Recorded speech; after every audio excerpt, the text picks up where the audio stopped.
Aqui nós defendemos a economia de mercado e a propriedade privada. Seja bem-vindo ao podcast Mises Brasil, com Adriano Paranaíba.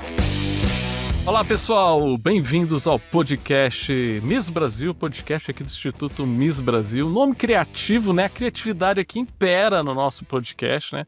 Podcast Miss Brasil, podcast Instituto Miss Brasil, né? Bom, depois a gente bola um jeito, depois vamos bolar um jeito, mas vamos indo. O importante é que a gente tá toda semana trazendo conteúdo de qualidade para vocês aqui com nossos entrevistados, falando coisas sobre liberalismo, sobre libertarianismo, sobre várias coisas. E hoje eu trouxe um cara que a gente tava um tempo já querendo gravar com ele, tava só esperando normalizar o Spotify, né? Só quando o Spotify lá tava meio com os BO, meio bugada lá, a gente conseguiu resolver, então você agora já consegue ver automaticamente lá todos os nossos episódios lá no Spotify. Eu falei assim, pô, tá na hora de trazer ele, que é o grande advogado, um dos fundadores da Lexo. Nós já entrevistamos aqui o Léo, que é um dos fundadores da Lexo, junto com o Hélio Beltrão, Marsiglia e outros grandes nomes. Trazer aqui o Cristiano Carvalho, o professor Cristiano, que é livre docente em Direito Tributário pela USP, tem o seu mestrado, doutorado em também Direito Tributário, pós-doutorado em Direito e Economia pela Berkeley, lá na Universidade da Califórnia, um dos pioneiros aí do Brasil, né, de análise econômica do direito, um dos caras que a primeira vez que eu vi fazer uma boa leitura e a boa aplicação de teoria dos jogos, direito e economia foi o professor Cristiano Carvalho, que também é um cara aí do movimento liberal, foi vice-presidente do Instituto Liberal do Rio Grande do Sul. Olá, Cristiano, tudo bem? Como é que você tá? O currículo do cara é pequeno, quase que foi metade do episódio falando o currículo dele. Tudo bem, Cristiano? Como é que você tá? Tudo bom, Adriano? Prazer estar aqui com vocês. Eu tenho uma enorme admiração pelo Instituto Mises, por você, por toda a turma aí do Instituto, o Hélio, toda a turma, É, Rodrigo, grandes amigos. sim, sim. Você só não tem admiração pelo pessoal que a gente vai falar hoje. A lista aqui do pessoal que a gente vai detonar, eu falei pro Cristiano, quando a gente tava conversando, pessoal, de fazer esse episódio, a gente foi pensando em de quem que a gente ia falar e tal. Eu falei assim, Cristiano, vamos dar uma controlada, porque senão a gente vai ter que fazer um seriado eu tenho que ser uma série ou então fazer aqueles filmes longas de 5 horas de duração podcast para poder dar essa quantidade de pepino que a gente está enfrentando, porque assim, em primeiro momento eu falei assim, vamos entrevistar o Cristiano para ele falar da reforma tributária. Aí me vem o STF com esse monte de ideias, e recentemente você escreveu um texto muito bom, foi publicado lá no Migalhas, né, falando lá do Alexandre de Moraes, com uma das principais características dele, que é esse poder de comunicação incrível dele, né, achei bem legal. E também sobre essa discussão, aí chega aquela história do Trump, chega essa bagunça que a gente está vivendo aí da questão dessa guerra comercial, que você também fez uma publicação muito legal de um working paper que você escreveu e colocou num repositório de working papers falando sobre teoria dos jogos e o Trump sobre essas questões. Então, assim, vamos ver se dá tempo da gente abordar tudo isso, porque, cara, eu achei bem legal, mas eu queria, antes de tudo, dar um pequeno passo atrás e fazer uma coisa que eu faço com todo mundo, que e principalmente você como tributarista, né? Que a gente vê, né? A gente tem muitos advogados no movimento liberal hoje no Brasil, mas o normal é o advogado não ser um cara liberal. E tributarista mais ainda, né? É o cara que... né? Então, assim, ou não sei. Então, eu queria que você falasse um pouco para a nossa audiência sobre como que foi essa virada de chave, ou se não, se desde sempre você se considera um liberal. Fala um pouco de você para a gente entender a sua trajetória até aqui, para a gente começar aí a bagaça de brigar aqui com a galera. Bom, na verdade, né, é bastante raro, não só no Brasil, mas eu diria que no resto do mundo até. Até a gente poderia gastar um bom tempo aqui tentando resgatar as razões sociológicas disso, mas o público do direito, ele não costuma ter, uma vertente, um viés liberal ou mesmo conservador, o que até, de certa forma, é contra o senso comum, né, já que o direito lida com liberdade, ou deveria lidar com as liberdades, com os direitos fundamentais, mas de décadas, muitas décadas para cá, Adriana, a tendência tem sido, o que a gente chamaria hoje em dia de progressista. Eu detesto esse termo, porque me Porque parece que ele foi dá a ideia apropriado, que quem não é né? de esquerda é atrasado, né? Não é a Exato, favor do progresso, né? exato. É a mesma coisa que aconteceu com o termo liberal nos Estados Unidos, né? Isso, exato, exato, exato. Eles sequestraram o termo, mas ainda assim existe essa tendência há muito tempo. A gente vê nas faculdades, inclusive americanas, né? Por incrível que pareça, eu estava vendo Harvard, por exemplo, que é talvez a mais famosa, no ranking americano, se eu não me engano, ela está em segundo lugar, e Yale ainda está em primeiro, mas é provavelmente a universidade, provavelmente não, é a mais famosa do mundo e uma das melhores law schools do mundo, mas tem poucos professores conservadores, conservativos, como eles chamariam lá, que é um espectro que reúne liberal, conservador, libertários, né, um espectro bem amplo, mas são muito poucos, viu? Se a gente for ver, a própria Universidade de Chicago, que ficou famosa por ter um viés mais liberal, hoje em dia não está mais tanto assim. Então é uma tendência mundial, mas quanto a mim, eu sempre tive esse viés desde criancinha, né? Eu não posso dizer que sou daqueles que fui socialista até os 20 anos e aí virei liberal. Não, eu sempre fui de direita, por assim dizer, mas é claro que antes da gente começar a ler, a gente não tem bagagem. Então, eu diria que comecei a ler na adolescência, né, para a idade adulta, comecei a ler os textos liberais, clássicos e contemporâneos e me tornei o que eu poderia chamar de, talvez, né, buscando uma definição, liberal clássico minarquista, ou seja, pelo Estado mínimo, quase um libertário. Pois é, cara. Eu acho, assim, eu gosto de fazer algumas provocações, algumas brincadeiras aqui no podcast, mas assim, se tem uma coisa também que eu odeio é rótulo, né? Então, quando alguém pergunta assim, Adriano, o que que você é? Cara, eu fico assim numa preocupada, não é preocupado, eu fico assim com um mal-estar, cara. A gente rotula e parece assim que você tem que encaixar no que a pessoa pensa daquele espectro e não o que você pensa de um espectro político e de filosofia política, né? Porque eu brinquei contigo, falei assim, pô, tô louco pra entrevistar o único advogado libertário que eu conheço. Aí você falou assim, não, calma lá, eu sou um liberal clássico. Pô, mas eu olho o seu Instagram, cara, é bandeira de guerra, né? É arma, é tiro, é xingando o Estado, é um Frank Zappa reencarnado, né? O cara toca guitarra e fala mal do Estado ao mesmo tempo. Então, assim, então, assim, eu também acredito que você deve ficar muito assim, incomodado, e esses rótulos atrapalham mais do que ajudam muitas vezes, né, Cristiano?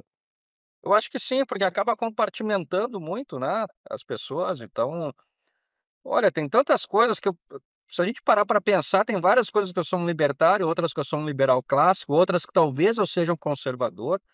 Então, assim, o mundo é muito complexo, né, para a gente estar colocando todo mundo dentro de uma caixinha. O próprio professor Fábio Barbieri, que é um dos caras que eu mais admiro, né, ele mesmo fala: "Ó, gente, falar socialismo e capitalismo, isso aí acabou lá quando o muro de Berlim caiu, o mundo é muito complexo", você falou exatamente, o mundo é muito complexo, né. E sobre essa complexidade, Cristiano, cara, qual que é a tua você fez uma análise bem bacana de teoria dos jogos sobre essa questão de tarifas tributárias do Trump, e o nosso código tributário também é muito complexo, né.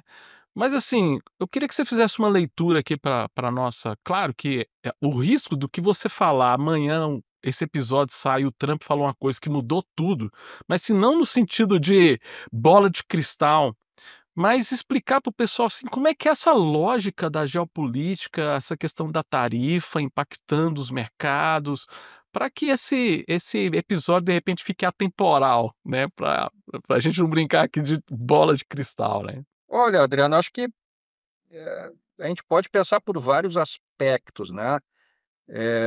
Como você falou há pouco, dando um passo atrás, quando eu comecei a me interessar por outras coisas além do direito, né, uma linha mais interdisciplinar, eu comecei pela escola austríaca até, né, já que a gente está no Instituto Mises aqui, que tem uma enorme influência em mim, né, especialmente os grandes autores clássicos da escola austríaca, começando pelo Karl Menger e indo para todos os demais, Hayek, Mises, evidentemente, e vários outros. E a partir daí foi um passo que eu dei, né, a partir da escola austríaca, que tem uma grande semelhança e raízes comuns, digamos assim, com a teoria econômica mainstream mesmo, né? Isso pode talvez causar eh, espanto em alguns, mas a revolução marginalista ocorreu tanto na escola austríaca quanto na escola neoclássica. Então tem uma grande origem em comum. Aí eu passei a estudar análise econômica do direito, e a partir daí eu comecei a estudar a teoria dos jogos, né? Isso já tem uns 20 anos. Então eu me acostumei, em todos esses anos, a tentar enxergar as coisas pela lógica dos incentivos. O que está por trás das regras legais, como é que elas incentivam os agentes. Será que é só, por exemplo, essa questão que você falou, né, do trade war, da guerra comercial dos Estados Unidos com a China, e talvez, né, envolvendo outros países aí no meio desse trade war. Se a gente for parar para pensar, né, inclusive está nesse meu artigo, se a gente parar para pensar apenas pela lógica da teoria econômica, inclusive pela teoria econômica de viés liberal, nós temos que achar que é ruim, não tem outro jeito. Porque se a gente começa a perceber que os países estão fechando, né, o seu comércio através de barreiras tarifárias, a gente está retrocedendo para antes de Adam Smith, né, Adriano? A gente está indo para a época do mercantilismo. Deixa eu interromper o episódio aqui rapidinho, porque assim, que os austríacos oferecem a melhor teoria para compreender a economia, isso aí você já sabe, tá careca de saber quem acompanha aqui o nosso podcast. Mas, por mais didática que seja a teoria austríaca, às vezes tem alguns conceitos que o pessoal se perde, alguns conceitos econômicos aí, que às vezes é difícil, principalmente para quem não tem uma formação na área de economia. Bom, eu tenho uma solução para isso. Conheço o meu curso Economia para Não Economistas. Um curso criado para explicar sem complicação esses conceitos econômicos e tentar explicar esse maldito economês. Então a ideia do curso é você entender de moeda, origem de inflação, forças de mercado, consequências do intervencionismo e um monte de coisa que é importante para o dia a dia. O curso também oferece aulas voltadas para profissionais de outras áreas que demandam muito de economia no seu dia a dia. São 4 aulas especiais para médicos, advogados,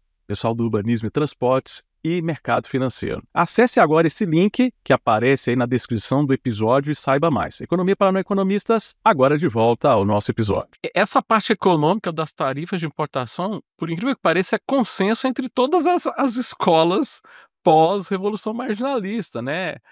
Os clássicos, né, essa galera toda que e o próprio Cantillon, Adam Smith já dava sinais de que isso era ruim também. Então é consenso de, ó, isso gera peso morto, isso é ruim, né? Não, e vamos lá. Depois, os grandes economistas clássicos, Davi Ricardo, ou seja, a teoria das vantagens comparativas, não faz sentido você ter barreira tarifária, faz muito mais sentido em termos de eficiência você comprar de quem produz de forma mais eficiente, mais barato aqueles bens, né, e produzir aquilo que você sabe fazer melhor. Então, por essa ótica, eu diria que todo mundo chegaria, como você disse, a um consenso que é ruim, né, esse trade war e essas barreiras tarifárias que o Trump instituiu agora. Mas se a gente pensar, e aí utilizando a teoria econômica de novo, o ramo da teoria dos jogos, e pensar que tem algo além de mero comércio aqui, mas que nós estamos, pelo menos pela ótica desses países, numa guerra comercial, a gente começa a ver por uma outra ótica, né? A gente começa a ver as tarifas como uma forma de arma. Então, assim, vamos lá, em vez da gente ter porta-aviões, exércitos, forças armadas, tanques de guerra, perto de outro país para intimidá-lo, que a gente chama de ameaça crível no interior dos jogos, e forçar aquele país a tomar alguma atitude que nós, né, desejamos, a gente coloca tarifas, né? É uma forma de ameaça crível menos custosa, por assim dizer, do que colocar forças armadas, mas a lógica é exatamente a mesma sobre a teoria dos jogos, né? Então, assim, para quê? Para forçar os outros países a baixarem suas tarifas e forçar a China a baixar também ou ficar isolada embate comercial aí global. É, porque, cara, assim, todo mundo fala, tá chorando essa pitanga aí do Trump, tributa e assim, eu vou dizer, pra mim o lado mais positivo de tudo é ver o Lula e os professores de geografia tudo pedindo livre mercado. Pra mim, assim, o Trump merece uma estátua de bronze como um cara que bugou a mente dos esquerdistas que a gente vive reclamando, né. Mas claro que por trás disso existe uma coisa muito pior que é, pô, a Europa é muito protecionista e usa essa guerra tarifária há muito tempo. O Brasil também, né, a gente proíbe, né, tem alguns mercados que a gente cria tarifa de importação para produto que a gente nem tem, né, porque a ideia era proteger a indústria nacional. A gente às vezes nem tem e mete tarifa nos malucos, né. Então, seria uma forma você enxerga que o Trump, na verdade, tá num eu brinquei um dia na televisão, num programa que eu fui, é um grande jogador de truque, ele tá trucando, ele tá subindo ali o sarrafo da tarifa dele para chamar a galera para negociar. Mas a China não está sinalizando que vai ceder nessa história, né. Alguns países da Europa, Canadá, eles estão entrando nesse jogo aí dessa teoria, né, fundamentada aí pela teoria dos jogos, claro, para explicar o mundo real, né. Mas a coisa está engrossando aí da China e dos Estados Unidos. Você acha que a coisa vai escalar para onde, de certa forma? Olha, não dá para saber, né, mas o que a gente pode tentar é trazer alguns paralelos históricos. Eu acho que talvez o exemplo, Adriano, mais que eu me lembre, mais paradigmático, mais clássico de embate entre 2 superpotências, usando a teoria dos jogos, ou pelo menos visualizável pela teoria dos jogos, foi a crise dos mísseis em Cuba de 1962.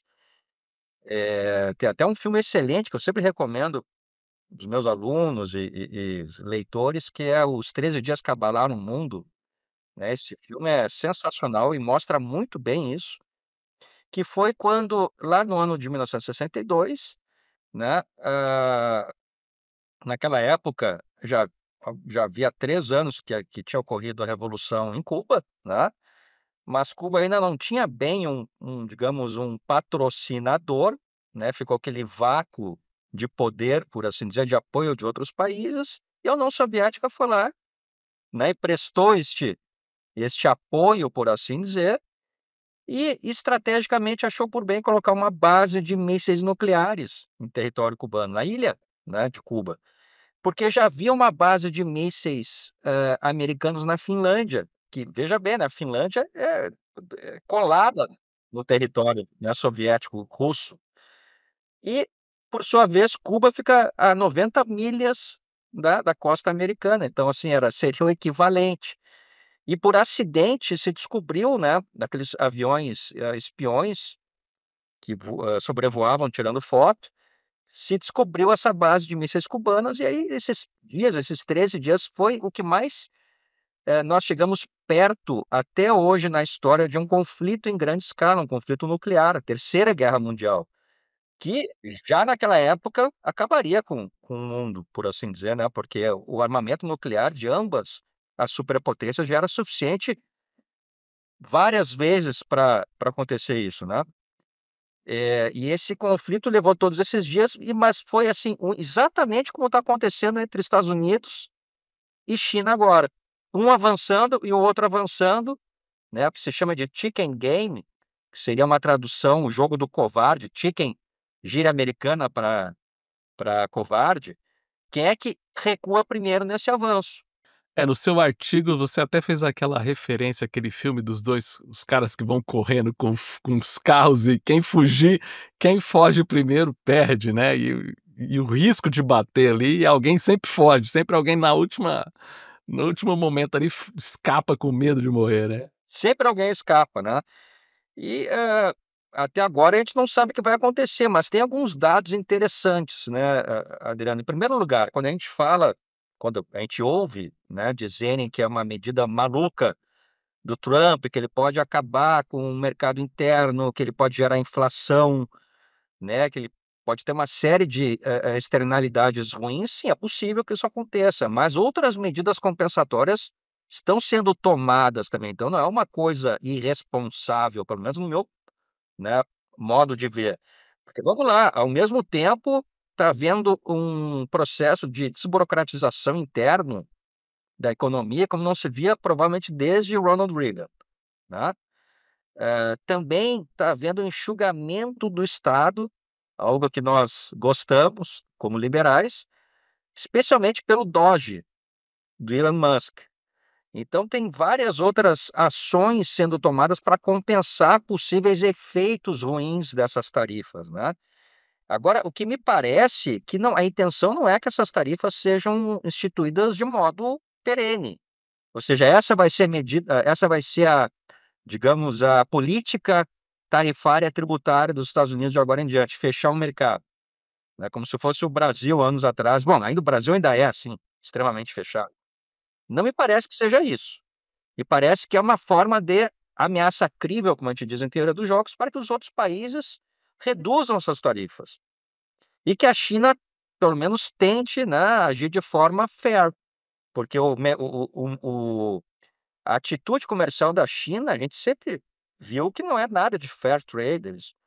Eles fazem dumping, eles usam mão de obra, ou pelo menos usavam mão de obra escrava, ou seja, eram formas desleais de competir num mercado bastante regulamentado em nível internacional, né? E assim, para eles também, assim, eu sou um cara que eu evito mais falar da China, porque assim, primeiro tem o primeiro componente que é o cultural, o chinês ele pensa diferente da gente, e aqui não é uma crítica, tá, pessoal? Não tô falando que o chinês é mais ou menos inteligente, tô falando assim, o jeito de pensar a sociedade pro cidadão chinês é diferente da gente. Então, assim, não tem como a gente fazer uma análise. Então, os caras lá fazem que nem você falou, ao mesmo tempo que ele tá subsidiando, ele também tá bloqueando, ele tá né? É uma coisa muito maluca a economia chinesa. Eu não me arrisco a falar sobre a economia chinesa, porque já é algo, para mim, eu já acho alguma coisa muito complexa nessa perspectiva. Mas realmente é muito desleal as práticas. E não desleal no sentido de querer ganhar mercado, mas sim tentar salvar sua própria economia. Eu não sei como é que você enxerga isso. Bom ponto que você trouxe, né? Porque o chinês, a cultura chinesa, ela é uma cultura milenar e eles têm uma prática de pensar as coisas a longuíssimo prazo. Não são imediatistas como os ocidentais. Então, assim, os planos dele, normalmente, eles é pensado assim para, né, numa escala de tempo muito diferente da nossa. E além disso, o sistema, o regime político chinês não é um regime capitalista de livre mercado, né? Alguns acham que é, alguns liberais, inclusive, defendem Capitalismo de que é. mercado, como é que é? O povo toda hora inventa um nome para o que está rolando na China, mas aí vê que não é aquilo, aí tem que inventar outro nome, né? Mas não é, né, Adriana? Nós, como liberais, não, pelo menos, não lemos desta forma, porque no momento que você não tem, por exemplo, né, poderes independentes e harmônicos entre si, freios e contrapesos, você tem só o partido chinês, você não tem um judiciário independente, você não tem um legislativo independente. Esse direito de propriedade que você tem é até quando o partido chinês deixar que você tenha. E até a propriedade privada lá, eu me questiono. Uma vez eu estava olhando umas empresas de tecnologia chinesa, sempre tem um vice-presidente que é general do governo da ativa. Tem uns negócios malucos assim na China. Então, assim, não dá nem para falar que é a empresa, propriedade privada. Você vai ver lá, tem uns 5 burocratas lá que é do partido. É um trem louco, né, meu? E você vê também tantos casos de bilionários que, por qualquer razão, divergiram do partido que daqui a pouco somem do mapa, depois já aparecem meses Eles foram depois. pra escolinha de reeducação lá. Então, assim, não é um regime de capitalista de livre mercado. Talvez um capitalismo de Estado ou algo, uma figura híbrida meio mutante ou qualquer coisa do gênero, né? Então, não é, eu não colocaria as minhas fichas na China. E tem mais, tem um detalhe também, né? A gente não sabe até que ponto os dados que nós temos de lá são tão confiáveis assim. Mas alguma coisa a gente sabe. Por exemplo, nessa guerra comercial, as duas maiores economias do mundo é o equivalente às duas maiores potências bélicas da Guerra Fria, né? Os Estados Unidos e a União Soviética, agora as duas potências comerciais, que segue sendo os Estados Unidos a maior economia do mundo e a China em segundo lugar. Porém, tem uma diferença de 10 trilhões de dólares no PIB entre elas, né? Os Estados Unidos tem 10 trilhões a mais do que a China, isso é muita coisa. E mais, a renda média per capita é, salvo engano, a China está entre $15.000 e os Estados Unidos é $80.000. Então é uma diferença absurda. Então vamos lá, pode ser uma medida agressiva do Trump, mas eu acho que vale a pena a gente esperar um pouco para ver no que vai dar, porque os Estados Unidos têm gordura para queimar, se necessário, né? É uma economia ainda muito grande, muito poderosa. E aí nessa questão de muito poderosa, de economia muito poderosa, a gente vê o Brasil aí com o nosso porta-voz maravilhoso, o Lulis, fazendo algumas declarações que, assim, eu queria a sua análise, porque muita gente fala assim: o Lula tá torcendo pro Trump ferrar o Brasil pra ele ter uma desculpa pra falar porque que a economia tá dando errado, né. O Brasil é um anão diplomático há muitos anos, isso a gente já sabe, mas, tem alguma forma do Brasil se dar bem nessa briga aí? Vamos imaginar que a gente tivesse um cara inteligente tocando o Brasil. Qual que seria o melhor posicionamento de um presidente brasileiro para tentar surfar nessa onda, nessa briga dos grandes? Algo difícil de, né, de saber, mas talvez tentar ficar neutro, né, falando assim, meio pensando alto, digamos assim, porque pode favorecer o Brasil, né. Pensando alto mesmo, que nem eu falei, é especulativo. Amanhã o Trump fala um trem diferente, muda tudo que a gente falou aqui. Realmente, daqui a pouco sobra um lado positivo para nós aí nisso, em termos de mercado internacional. Daqui a pouco, ironicamente, o americano vai passar a comprar iPhone aqui se ficar muito caro lá, né. Então, por incrível que pareça, então talvez seja bom para o agro em termos de exportação. Por outro lado, pode ser que a gente seja jogado de uma vez por todas para o mercado chinês, né, já é o nosso maior parceiro comercial, mas daqui a pouco isso começa a ter começa a azedar a relação entre Brasil e Estados Unidos, que não está boa, era boa com o governo Bolsonaro, era muito boa.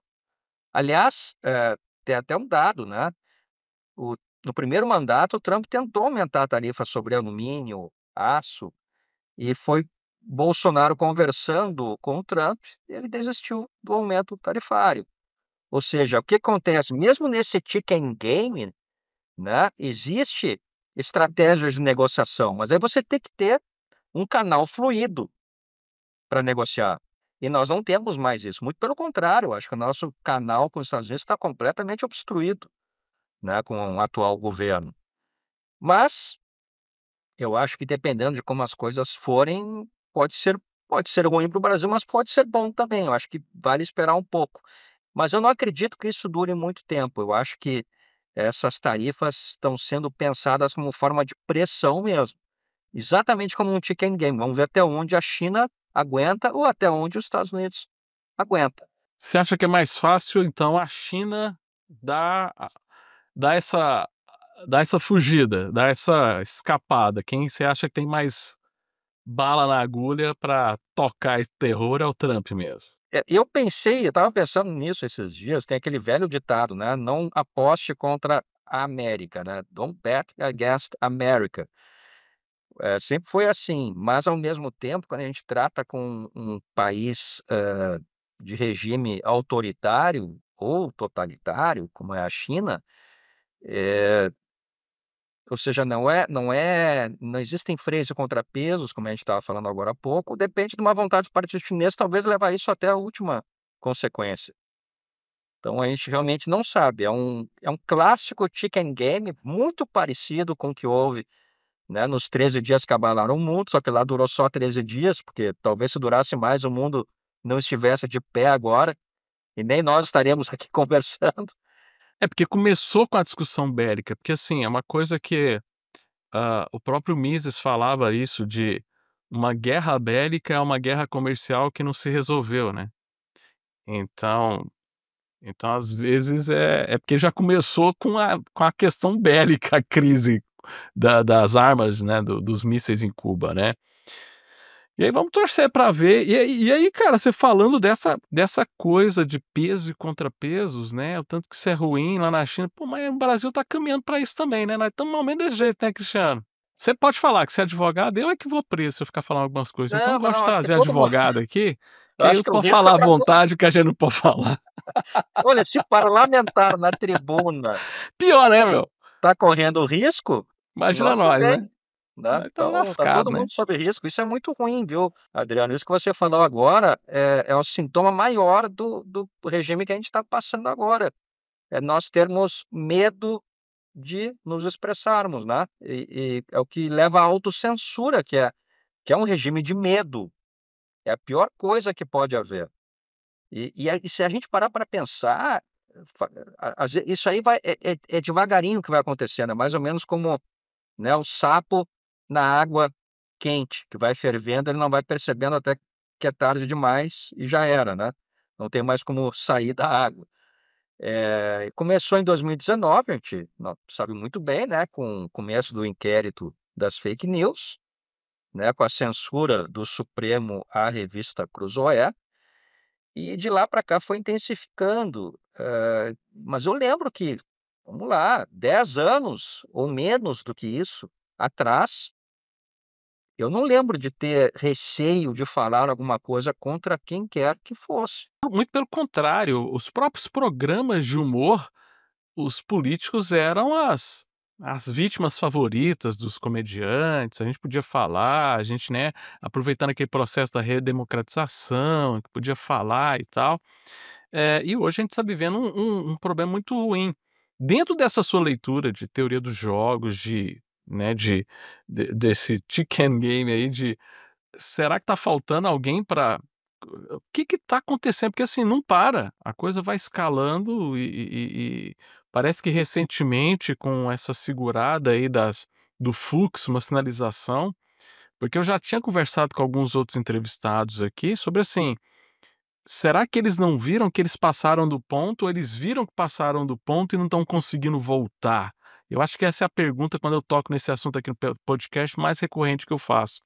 Será que eles se tocaram de que passaram do ponto, está difícil, como que eu volto atrás sem eu me ridicularizar, sem eu eu acho o que que você pensa disso, cara? Eu acho que essa leitura que você, fez agora, me parece que é a mais talvez seja a mais crível de todas, a mais, provável de todas, que é o ponto do sem retorno, point of no return, né, ou seja, passaram do limite e aí fica aquela coisa, ter que dobrar a aposta cada vez mais, né, e fica ruim voltar e fica ruim ir pra frente. Ou seja, então, assim, o Supremo Tribunal Federal me parece que virou, vítima de si mesmo, porque vamos lá, pegar o exemplo agora, né, eu não sou criminalista, mas eu acho que nem precisa ser, é meio que senso comum, que a condenação, que ainda não foi levada a cabo, mas teve o voto,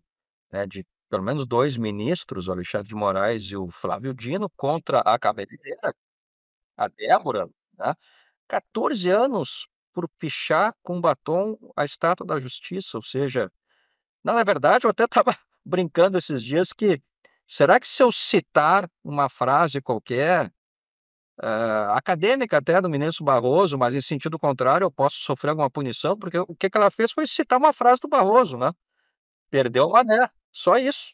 Eu acho que o erro dela foi só não seguir a BNT e fazer a referência bibliográfica corretamente, eu acho que foi o único erro dela. Agredir a BNT, eu acho que foi o erro dela. Ou seja, Barroso, vírgula, Luiz Roberto, etc, etc. Então, assim, me parece que realmente, o Supremo está dobrando a aposta, fica ruim, porque vamos lá, se absolver um, provavelmente vai ter que absolver todos, e aí vai ter que reconhecer que estava errado desde o início, em relação, né, aos presos do 8 de janeiro. Então, realmente, parece que está encurralado nesse ponto, mas eu fico pensando, talvez falte um pouco de inteligência emocional ou estratégica, por assim dizer, né, já que você mencionou a teoria dos jogos, porque o Supremo poderia muito bem se livrar desse pepino da forma mais simples possível, respeitando, né, a separação dos poderes e deixa a lei da anistia passar, se ela passar no Congresso.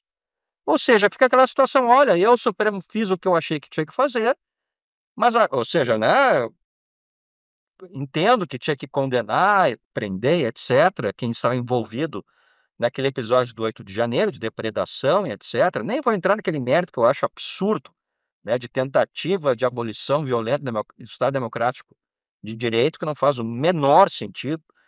Mas sem entrar nesse mérito, o Supremo poderia se livrar desse pepino simplesmente deixando, né, a lei de anistia ser discutida no Congresso, eventualmente ser aprovada, e aí é o Congresso, o Legislativo que aprovou.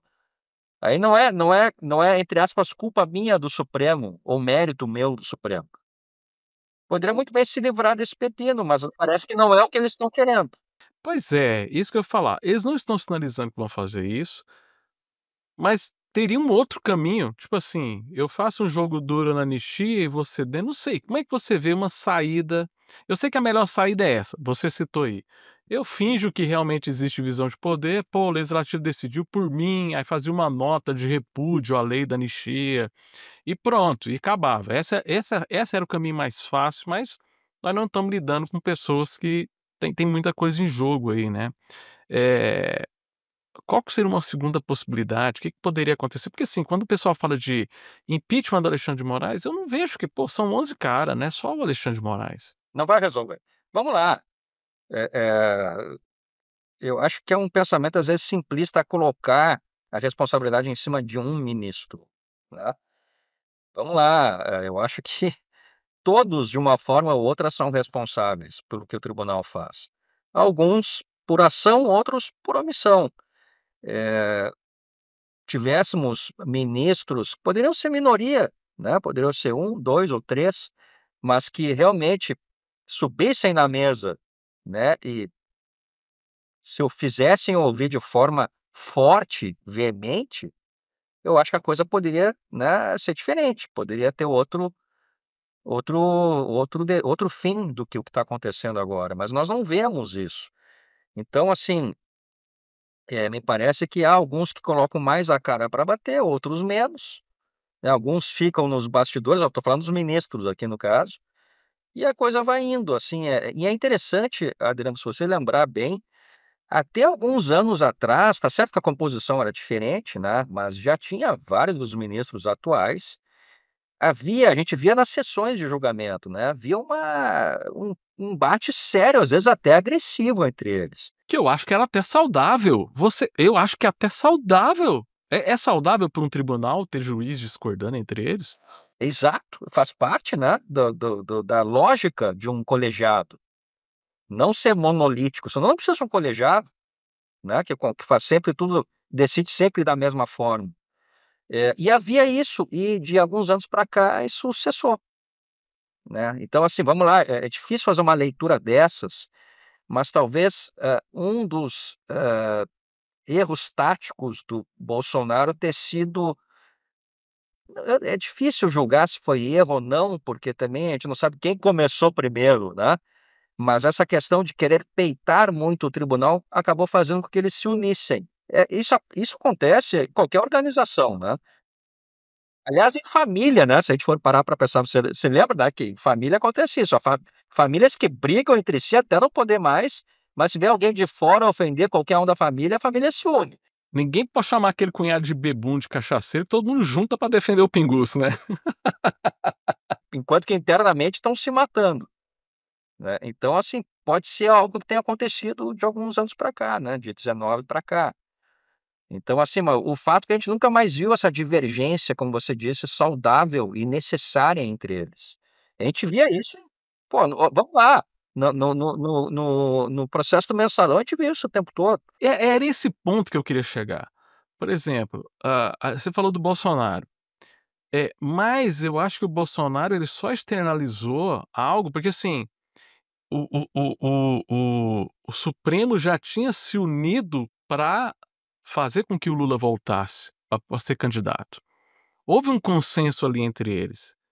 Então não sei se foi por conta do Bolsonaro ou se foi o medo do Bolsonaro, porque assim, Cristiano, assim, as pessoas às vezes não lembram, eu acho que a pandemia deu um branco na cabeça das pessoas. Imagina, a campanha eleitoral, o Bolsonaro não era assim até meio do ano, o Bolsonaro não era um cara que poderia correr o risco de ir para o segundo turno. Depois que foi crescendo, cresceu muito rápido o Bolsonaro para a gente falar que o Supremo se organizou para combater o risco do bolsonarismo. E eu acho que ele só foi eleito por causa disso, porque foi muito rápido a ascensão da convergência das pessoas indignadas com a esquerda, com o PT, elegendo o Bolsonaro. Você não vê um outro fenômeno que causou essa união para eles liberarem o Lula? Porque assim, você pode discordar comigo aqui, mas eu acho que não foi Bolsonaro, antes eles tiveram uma motivação para libertar o Lula. Não, eu concordo. Eu não, aliás, eu não quero colocar a responsabilidade em cima do Bolsonaro nesse caso, porque realmente se a Não, gente parar eu só tô provocando, não tem problema ter Não, sem essa culpa dúvida. sobre o Bolsonaro não. É que eu acho que talvez tem vários aspectos interessantes para a gente pensar aqui, né. Talvez um dos méritos do Bolsonaro tenha sido o que o prejudicou, que é aquela falta de malandragem de um político tradicional, aquela coisa meio, sabe o Mussum que vai se esgueirando? Que é meio escorregadio, malandragem típica de político tradicional que ele nunca foi assim, né. Por isso que se dizia que ele era outsider ou anti-establishment, seja lá o que for. Mas era ao mesmo tempo a sua qualidade, porque era o que o público, que o leitor queria, né, algo mais autêntico, por assim dizer.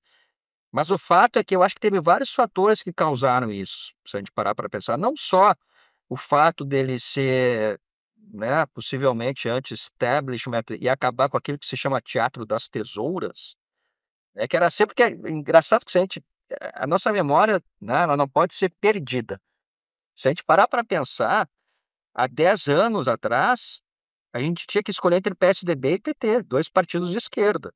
Não, a gente chamava o PSDB de direita, né. Parece piada, né. A gente não tinha a gente não tinha opção de direita. A primeira opção de direita que a gente teve real numa eleição presidencial foi com o Bolsonaro.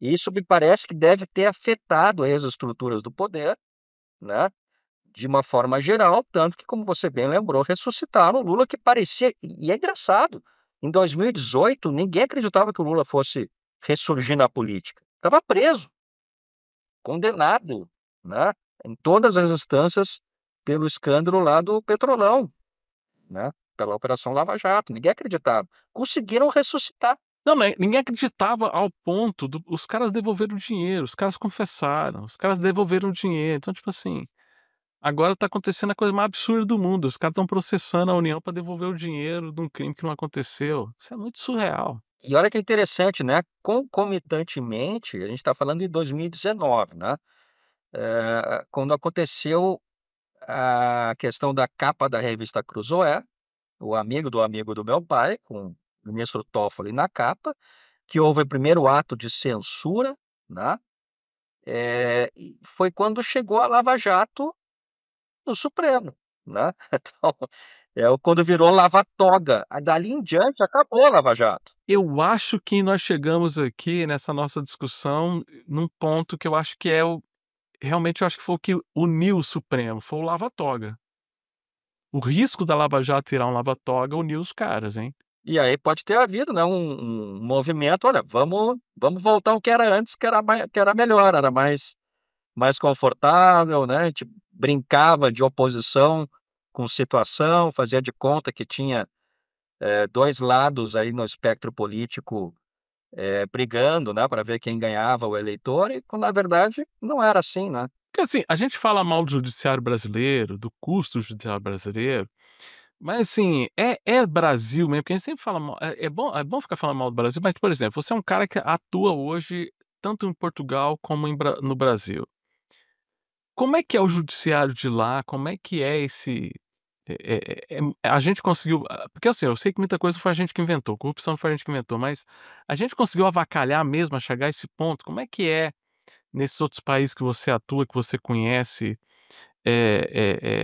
o limite, por mais assim que tem casos de corrupção, tenha problemas, ninguém é santo e tal, a gente sabe, mas, os caras chegam num limite, assim, seguro, tchan, e Não sei, eu tô pensando aqui, porque a coisa perdeu muito rumo depois dessa união do Supremo e a vontade dos caras de estarem tuitando, de querer fazer política pública. Nos outros países, mesmo que a gente sabe que esse movimento de direita e esquerda aflorou por causa do Trump e outros países aí elegendo gente de direita, como é que o judiciário está se comportando em outros países, como Portugal, que você acompanha mais de perto? Olha, na verdade, até por questão do escritório, né, a gente tem muitos clientes, estrangeiros, então a gente acaba obrigatoriamente conhecendo, né, um pouco dos sistemas aí jurídicos de cada país, seja Estados Unidos, seja países latino-americanos, sejam países europeus. Uma coisa que eu posso te dizer, não há, pelo menos assim na minha memória, nenhum país com um judiciário tão ativista quanto o nosso, né. Eu diria que, assim, independente de ter países mais ou menos corruptos, eu acho que o problema maior nem é esse, né. O maior problema, a meu ver, é o ativismo judicial. Isso inclusive por essa razão que a gente criou a Lexon, que você mencionou no início, né, uma associação cujo maior objetivo é tentar, né, lutar contra o ativismo judicial, intelectualmente.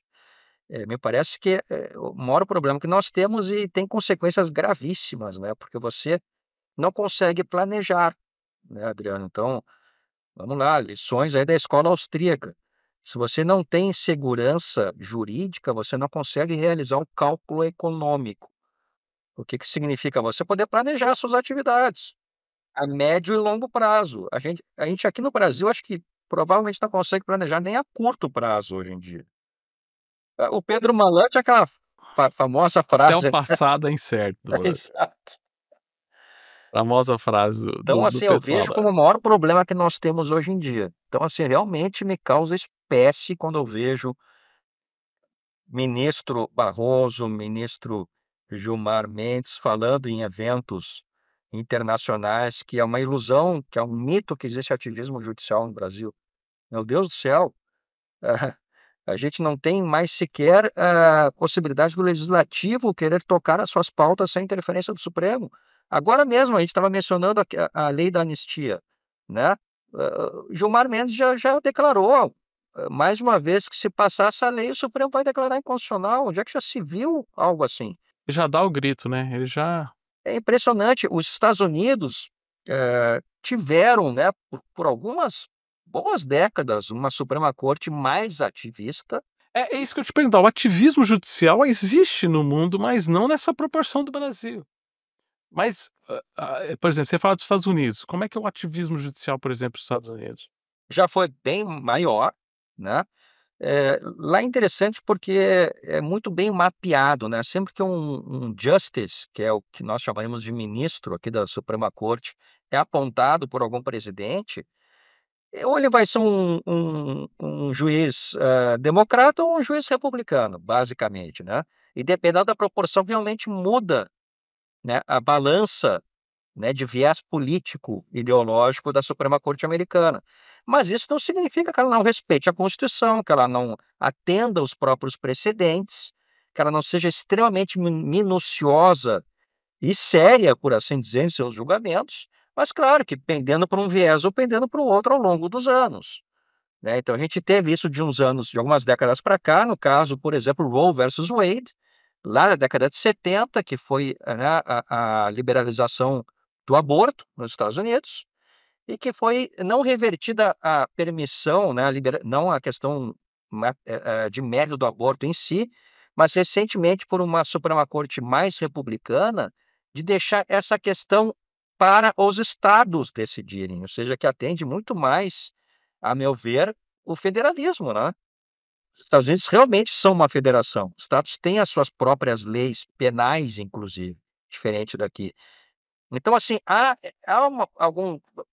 um viés mais ativista de anos atrás, que agora está menos ativista, né. A gente tem uma linha que era a da Constituição viva, que era a doutrina que seria, vamos lá, grosseiramente algo equivalente ao nosso neoconstitucionalismo, só que, a meu ver, muito mais sério em termos doutrinários, em termos, né, de teoria jurídica, que era aquela questão: olha, nós temos que adaptar a Constituição aos novos tempos, então a gente tem que interpretar de uma forma mais fluida, né, para que se adapte aqui à realidade atual, e o originalismo de um Antonin Scalia, que inclusive foi um ministro da Suprema Corte Americana nomeado pelo Reagan, que é aquela linha que tenta preservar o máximo possível o sentido do texto constitucional quando ele foi criado. Então sempre foram essas duas vertentes, né, se digladiando, mas vertentes ambamente sérias. O que a gente vê aqui não é isso, o que a gente vê aqui é um apelo retórico a princípios, ao que eu falei agora de neoconstitucionalismo, mas que na verdade é o que o Nietzsche chamaria de vontade de poder. Eu uso essa retórica porque na verdade eu quero é mandar mesmo, eu quero que a minha vontade prevaleça sobre todas as demais, porque eu acho que eu sou, como disse o ministro Barroso, um iluminista, né, nas palavras dele, que tem que recivilizar o país. Olha, eu acho que em muitos anos, Adriano, eu não ouvi uma frase tão totalitária quanto essa. É uma mistura de totalitarismo com ego, com um monte de ressentimento. Deve ter muito problema aí, né, nessa muita por isso que eu falo que parece que é muita maluquice, assim, esse tipo de pessoas estarem conduzindo o país. Não, e vamos lá, ainda nessa frase, né, se você quer recivilizar o país, em primeiro lugar, você está dizendo que o país não é civilizado, ou que pelo menos metade das pessoas, né, que não concorda com a sua vertente política não é civilizado. Você já está desqualificando até como cidadão, né. Segundo lugar, se você acha que você tem o poder ou, digamos, a capacidade de recivilizar, você está sendo, né, um estado orwelliano, você está remoldando aquelas pessoas à sua imagem e semelhança, ou seja, como você falou, é um narcisismo misturado com um totalitarismo, que eu acho extremamente perigoso numa república. E vamos colocar um tempero a mais, né, nós estamos vendo o crime organizado crescendo muito, mesmo o Supremo que pesa a mão em um batom, ele pega leve num traficante com várias penas e mortes nas costas e concede facilmente, rapidamente ali, responder o processo em liberdade ou anulação das provas, porque o policial sem querer passou a mão nos 30 quilos de cocaína, ele encostou e deixou a digital dele, então isso invalidou aquela prova, ela não vai mais poder ser usada no no processo, né. A gente está vendo o país sendo cedido aí, sendo consumido aí por organizações criminosas, tomando conta efetivamente. Eu vejo que você é até um cara entusiasta aí das pessoas terem as suas próprias armas para se defender, porque nós estamos longe dessa recivilização que o Barroso tanto quer. Parece que uma moça, um bolsonarista com batom é mais perigoso que um comando vermelho, que um PCC da vida, né. Sem dúvida. Nós estamos com um sério risco de virar um narco-estado, que é muito difícil de você conseguir reverter depois, né, que ele se instala. Então, assim, ainda mais um país de dimensões continentais como o nosso. Eu estava vendo dados econômicos, o faturamento, ah, das organizações criminosas no Brasil olha, poucas empresas lícitas no Brasil têm faturamento maior. É na casa dos bilhões e bilhões, né, de reais por ano. Então isso é assustador, porque eles começam a também entrar no mundo legítimo, como forma não só de lavagem de dinheiro, mas de expansão do poder mesmo. Então começa a formar gente também. Formar gente que eu quero dizer, na minha área, começa a formar advogado, começa a formar juiz, né, que depois vão atuar para essas organizações. Então isso é extremamente preocupante. Mas tem uma luz no fim do túnel, porque senão a gente vai terminar deprimido aqui o podcast, né, a gente vai ver sem solução. Mas o brasileiro é guerreiro e nós temos, por exemplo, a iniciativa Lexum, como você citou muito bem, pessoas se unindo, tentando, o movimento liberal aí, muita gente. O pessoal está mais preocupado com o racha do movimento da direita do que querer enxergar que está crescendo. Tem muita gente defendendo as ideias da liberdade. E eu queria que você falasse, por mais que a gente entrevistou aqui já o Léo, mas o presidente da Lexum, mas você falar da sua perspectiva vendo aí esse movimento da Lexon, o que que vocês estão trabalhando, o que que você vê, assim, de luz no fim do túnel aí para o pessoal não ter que tomar Prozac aqui depois do episódio? Eu acho que, na verdade, a gente estava falando agora há pouco, né, de qual seria a solução para resolver esse problema do ativismo judicial, especialmente o praticado pelo Supremo Tribunal Federal.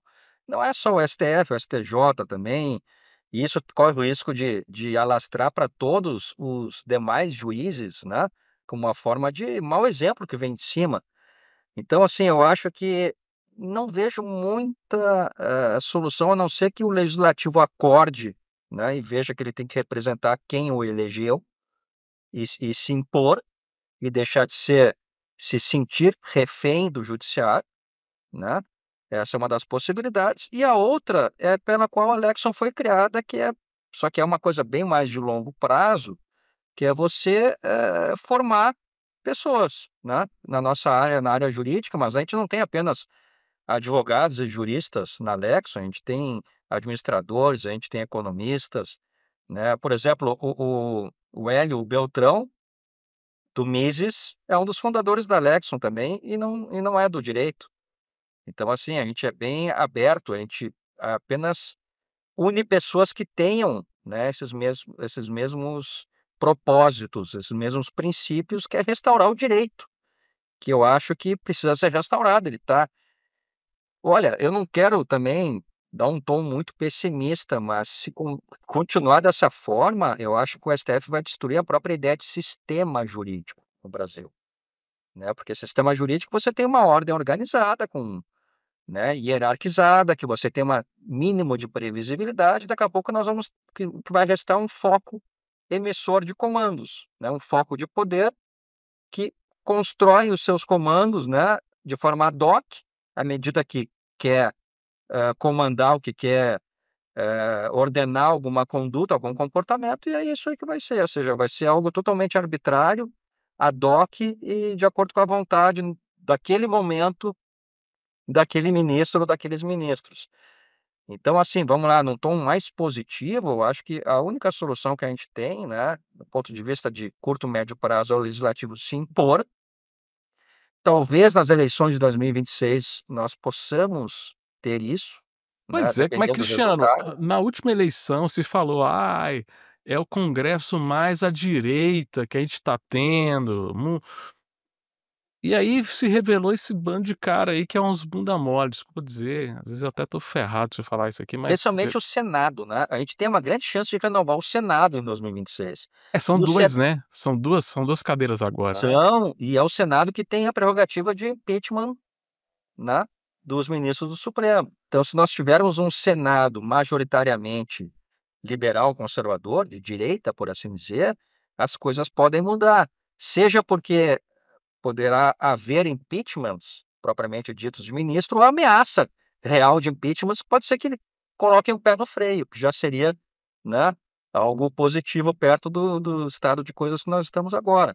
Mas, voltando à Lexon, quando a gente criou a Lexon faz pouco tempo, foi no ano passado, eu confesso que, inclusive, uma das minhas primeiras motivações foi ser uma espécie de anti-prerrogativas na época, né. Pois é, o que que é esse grupo Prerrogativas? Para o pessoal que tá acompanhando a gente, o que que é esse Prerrogativas? O grupo Prerrogativas, ele foi um grupo criado vários anos atrás, bem na época da Lava Jato, como forma de supostamente lutar pelas prerrogativas dos acusados, como se não houvesse devido processo legal, e também de resgatar, digamos assim, o presidente Lula, na época processado e depois condenado em todas as instâncias e eventualmente preso, né. Então, assim, é um grupo, que teve basicamente essa função e tem, mas a Lexon tem um propósito muito maior do que esse, muito maior do que ser um mero anti-prerrogativas, né. A nossa função, a nossa ideia, a nossa missão, por assim dizer, como eu falei, é formar pessoas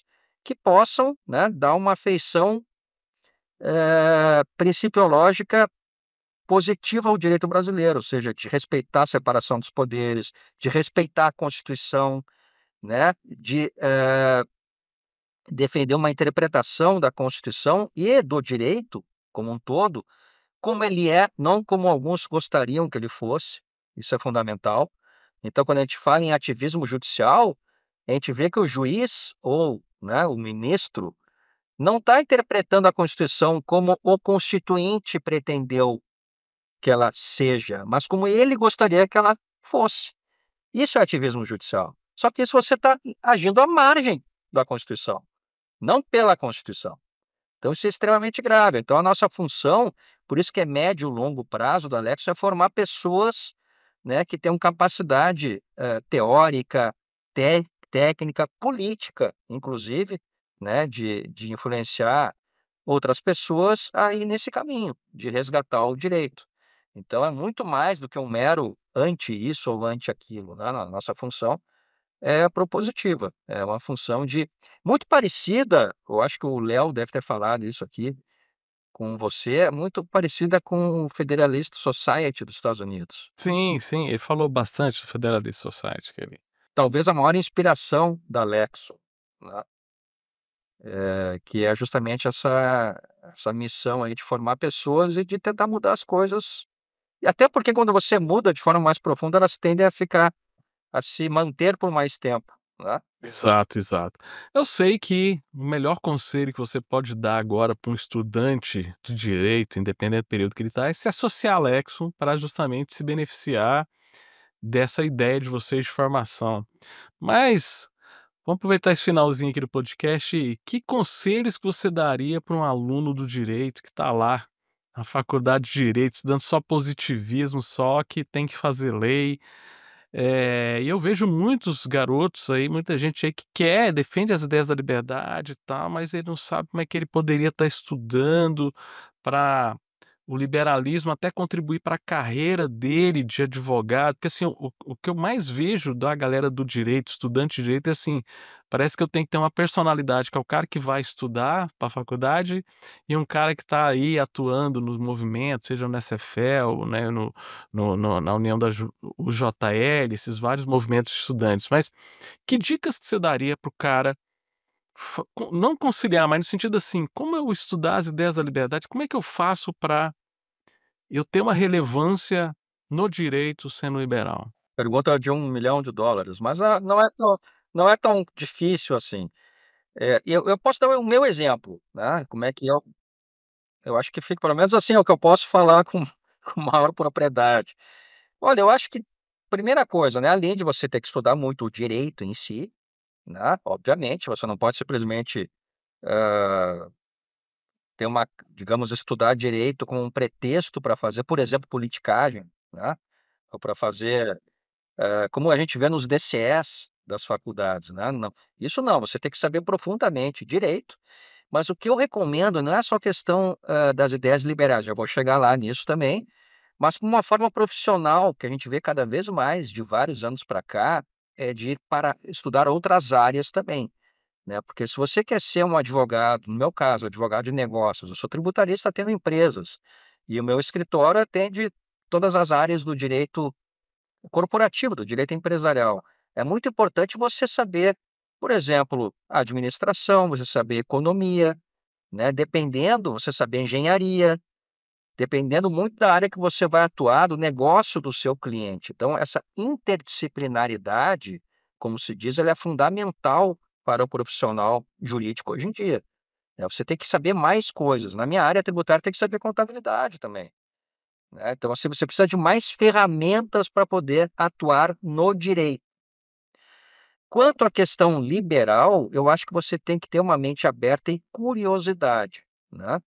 A economia é um ótimo, não só é útil profissionalmente, como ela é uma ótima porta de entrada para essas ideias também, né, porque vamos lá, eu costumo dizer que você não gosta, ou melhor, você não vira um economista porque você é um liberal, ou você não passa a gostar de economia porque você é um liberal.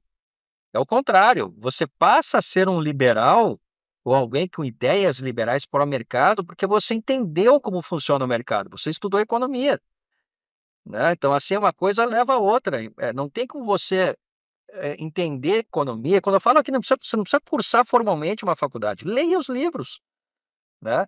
Tem tanta coisa, tem uma infinidade de literatura. No momento que você entender como o mercado funciona, você acaba sendo, né, pró ideias liberais. Então acho que para fazer isso hoje em dia, olha, vamos lá, Adriano, há 25 anos atrás, nós estamos em 2025, eu comecei há quase 30 anos atrás, o tempo passa a estudar esses autores, né, como eu falei, primeiro pela escola austríaca, depois pelos autores econômicos, né, mais mainstream, contemporâneos, mas era muito mais difícil você ter acesso. Puts, era tudo livro em inglês, não tinha internet direito, era um inferno, era difícil, hoje tá na mão, o cara Está na mão. Vamos lá, começando pelo Instituto Mises. Vocês têm uma extensa, biblioteca, né, disponível, vocês têm cursos, então vocês têm um manancial aqui de informação, de ideias, de teorias, nossa, que, né, que é de várias vertentes, inclusive, pra que as pessoas podem ter acesso. Nós temos outras associações, temos o Instituto Liberal, nós temos aí uma infinidade aí de material disponível de graça, né, na internet, para quem quiser. Então, assim, é muito fácil você ter acesso a isso. as próprias redes sociais, você quer falar com um professor. Eu lembro que antigamente, pra gente falar com um professor, eu lembro que uma vez eu peguei um ônibus para ir numa universidade para encontrar um professor, para tirar uma dúvida de um livro dele que eu li. Então, assim, hoje você vai na rede no Instagram do cara, manda uma mensagem, você consegue contactar um cara que você admira e que você quer trocar alguma ideia e tal. Então, poxa, a geração de hoje tinha que estar dando show na gente, né, em questão de acesso à informação, né. Isso na verdade, claro que a gente tem uma questão hoje em dia, né, indo um pouquinho para a teoria econômica, a gente tem uns minutinhos aqui ainda, Claro, manda ver, manda ver, manda ver, tá. as chamadas falhas de mercado, né, Adriano. Uma delas na verdade, na literatura ainda trata-se a assimetria de informação, né, quando uma das partes sabe mais que a outra porque tem mais informação. Então a gente tem sim, uma extensa literatura sobre isso, mas olha que interessante, é uma falha de mercado que o mercado ajudou a resolver com a internet. Então, assim, o problema que a gente tem hoje não é mais falta de informação, é até excesso de informação. Você acaba tendo o custo de ter que filtrar um excesso de informação que você antes tinha, né, escassez. Mas, assim, você tem esse manancial de informação, então filtre ela, né, e vá à luta, vá estudar. E eu acho que os professores também, eles têm que estar bem, disponíveis para isso. Eu vejo muito isso com vocês, né, nos eventos do próprio Mises ou quando o Mises está em outros eventos, como no Fórum da Liberdade que teve agora. Cara, a gente não se encontrou, velho, foi uma correria danada, a gente ficamos de combinar lá direitinho, encontrar e nada, né, velho. É verdade. Mas essa disponibilidade eu acho extremamente saudável para, né, divulgar ideias. Eu me lembro de uma vez, só para contar uma história, assim, no Brasil isso é um pouco mais recente, essa acessibilidade dos professores em relação aos alunos, porque a gente sempre teve uma coisa meio, né, Torre de Marfim da academia, mas eu lembro quando eu estava fazendo o meu pós-doutorado em Berkeley, lá no longínquo ano de 2007, e eu tinha um evento na Northwestern em Chicago, né, que é uma universidade bem importante, são as 2 universidades, né, que tem lá, a Northwestern e a University of Chicago. E eu pensei, né, já que eu vou até Chicago, pô, eu vou tentar falar com um dos meus heróis intelectuais, que era o Gary Becker, prêmio Nobel de Economia. E eu, assim, naquela época não tinha WhatsApp, não tinha rede social, né, eu mandei um e-mail, do nada, para o professor Gary Becker, perguntando humildemente se ele teria um tempinho para um minutinho que fosse para eu encontrá-lo na Universidade de Chicago. Ele, alguns minutos depois, me respondeu um e-mail me recebendo de braços abertos no gabinete dele, lá na Booth School of Business, né, onde fica a própria universidade, a faculdade de economia. Ficamos uma hora conversando lá no gabinete dele. Ele tinha um grande apreço pelo Brasil, ele já tinha vindo ao Fórum da Liberdade, né, tinha doutorandos brasileiros, ou seja, mas não me conhecia, nunca tinha me visto, não sabia quem eu era, mas, assim, sempre teve, especialmente nos Estados Unidos, esse como é que eu vou dizer? E essa porta aberta a quem quer, né, conhecimento, quem quer trocar ideias acadêmicas, isso eu pude experimentar lá, coisa que eu não conhecia aqui no Brasil, eu não tinha visto. Eu acho que é isso que você falou, é um pouco de cultura mesmo, né, eu também sempre no exterior eu acho que eu sou os caras te atendem melhor, conversam mais, disponibilizam, assim, trocar uma ideia contigo no congresso, numa conferência e tal, mas aqui é uma dificuldade, né, os caras se sentem os picas da galáxia, né, os doutores, pós-doutores. Olha que interessante, já que a gente está falando tanto de tribunal superior, né, talvez seja um pouco que a gente veja no STF, né, essa torre de marfim que eles realmente não querem ver o que está acontecendo na vida real, né, e se isolam cada vez mais, eh, ao mesmo tempo é um paradoxo, porque quanto mais eles se expõem, né, a gente começou isso há cerca de 15, 20 anos atrás com a TV Justiça, né, que muita gente até hoje debate se é bom ou ruim, que os julgamentos sejam, né, transmitidos ao vivo, e ao mesmo tempo que tem essa super exposição na mídia, na própria te nos próprios julgamentos que são televisionados, ao mesmo tempo parece que se isola cada vez mais o tribunal da realidade, enquanto que os ministros das cotas, né, da Suprema Corte dos Estados Unidos, sempre foram reservados, nós nunca vimos eles dando entrevistas, né, o máximo que acontecia era gravar, partes do julgamento, sustentações orais, que até a gente encontra no site da Suprema Corte Americana, mas nada dessa superexposição e, ao mesmo tempo, pessoas que sempre levaram uma vida, né, simples para um ministro de uma Suprema Corte do país mais rico do mundo. Então, né, são lições aí que talvez deveriam ser adotadas aqui, ainda mais quando a gente vê que o Supremo Tribunal Federal custa mais caro que a família real britânica, inglesa. Pois é, cara, eu vi esse dado aí, eu fiquei assim, inacreditável, velho, mas não duvido, né.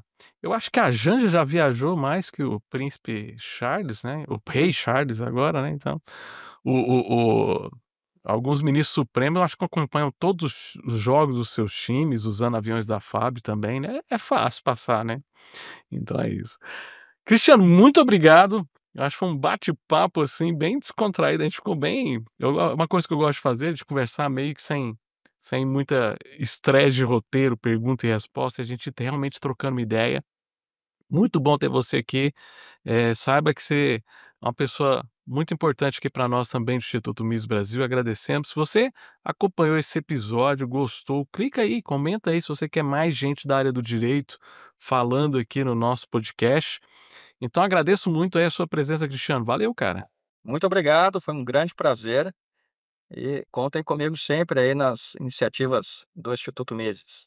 Bom, Obrigado. E para você que acompanhou, lembre-se de marcar, clicar, o sininho, curtir, compartilhar com seus amigos. E lembre-se que você e nós fazemos a liberdade. Instituto Miss Brasil. Valeu, moçada. Até a próxima.